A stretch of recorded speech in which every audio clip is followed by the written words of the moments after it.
to sacrifice something to get something. We want a new car, we want a house, we want an apartment. They want everything, but they don't really want to put in the work. And I got to where I got to by putting in the work, sacrificing a lot of things. And I knew that eventually that my hard work and dedication would pay off, and I will be at the pinnacle. And no one would stop me from getting to where I was trying to get to. No one could stop me. I've never really viewed myself as particularly talented. Where I excel is ridiculous, sickening work ethic. You know, while the other guy's sleeping, I'm working. While the other guy's eating, I'm working. Greatness is not this wonderful, esoteric, elusive, God-like feature that only the special among us will ever taste. You know, it's something that truly exists in all of us. It's very simple. This is what I believe, and I'm willing to die for it. Yeah. Period.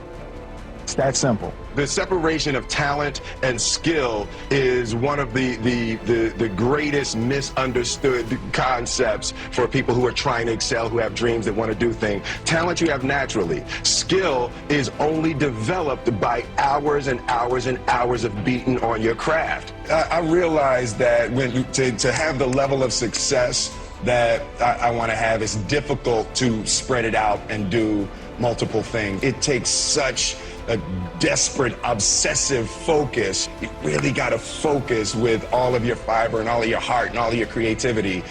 Let me explain something to you.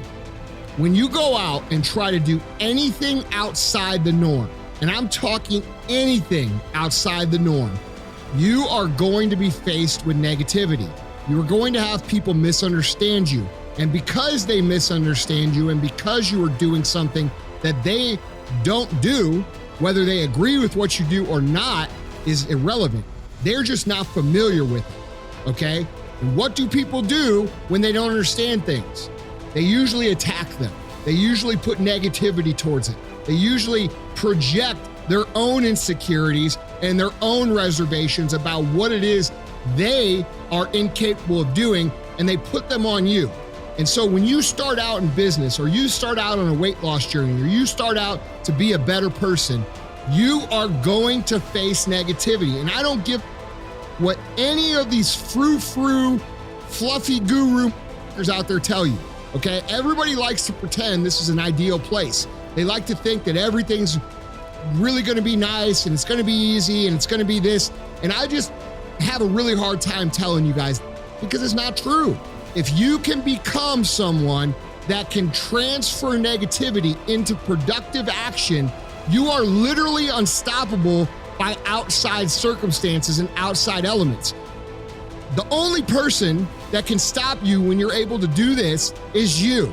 And the way you stop you is you can burn yourself down, right? You can get too negative, you can get too hot, you can get too frustrated. So it's something that you need to learn how to pivot on, but also control in a productive way. Everybody has dreams, and as much as you want to be able to listen a little bit, because somebody's going to give you a gem, but nobody knows but you. You can't get advice on what you should do with your life, right? Nobody knows what you are.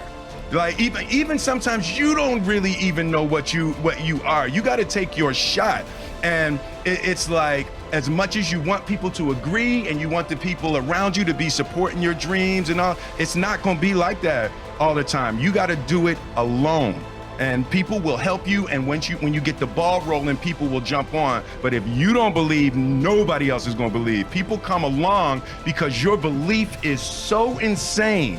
Yeah. Following your dreams is a lonely, solitary, scary, dangerous pursuit. You can't wait for somebody to think you can do it. Mm-hmm. And it's like, because they don't think you can do nothing they can't do. Exactly, bingo. Right? You know what I mean? It's like, it's a lonely, scary, dangerous pursuit, and you got to be willing to risk everything to become that seed of what you believe is in there. You got to be fearless. You got to be relentless.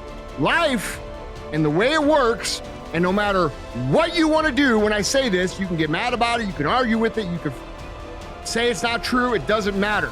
It's no different than gravity. You go take a step off the building, you could say gravity's all you want, but you're gonna crack the skull on the ground. And if you think that life doesn't work in a very simple equation, which is what you put in, you will get out. You are gonna lose. You know why the results are never there? Because you can think about it, you can wish for it, you can hope for it, you can think all about it all as long as you want. But unless you get out every single day and put in the work, inch by inch, you will never get there. I'm not the smartest guy on the earth, not even close. But I figured out one thing, that when you follow the plan as it's supposed to, and you work to build the skills that it takes to actually adhere to the plan, meaning your discipline, your fortitude, your ability to endure, okay? Your grit, your determination, your self-esteem, your self-worth, your confidence that you can achieve what it is you want to achieve. These are all skill sets. When you learn to develop these skills, even if you don't have the talent, I don't have any talent. You guys all think I have talent because I've been doing for a long time. I do not have any talent. I grew up just like you. But what I learned was when I developed these skills and when I invest in these skills and I continuously sharpen these skills, the ones I'm talking about, I can achieve great things. And if I can achieve great things, and I'm a regular dude who grew up on a fucking gravel road, who was a fat little kid that everybody made fun of, I'm pretty sure you can too. That which you do not hate, you will eventually tolerate. And I think that identifies most people's lives. In other words, average becomes sort of like this slow asphyxiation. It's almost like an anesthetic. And that over time we become kind of immune and dulled to the average that we're becoming. You're gonna get out of your life what you'll accept. That's really difficult for people, I think, to understand is, look, what you think you're worth and what you're gonna tolerate is absolutely what you're gonna bring into your life and what the outward part of your life's gonna look like. And so I live by that. Like, I let myself sort of feel the pain and the difficulty of being not where I wanna be in whatever that area is, whether it's my spirituality, my relationships, my money. I let myself feel that pain because, as you know, there's two motivators, right? There's the gaining of pleasure, right? Wanting to go get something, chasing the dream, but then there's the avoidance of pain.